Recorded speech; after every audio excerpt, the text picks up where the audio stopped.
Jika air di kolam ikan anda sangat keruh, anda patut mencuba produk pembersih air keruh yang dibangunkan khas untuk keadaan ini.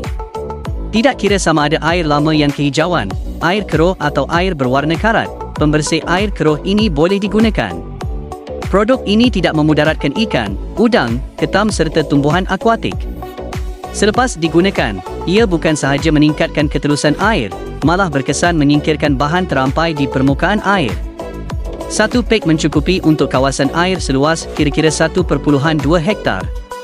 Cara penggunaan sangat mudah dan praktikal, hanya taburkan terus dalam keadaan kering. Kesan mula kelihatan selepas kira-kira 6 jam dan kejernihan air akan pulih dalam masa 24 jam. Bahan terampai yang terurai, alga, kekotoran organik dan bahan lain akan mendap secara semula jadi dan menjadi nutrien untuk ikan. Hanya tabur sekali, air boleh kekal bersih sehingga 3 bulan, sekaligus meningkatkan kadar kelangsungan hidup dan pembiakan ikan. Lebih istimewa, apabila membeli sekarang, anda juga akan menerima 1 pek ujian kualiti air secara percuma.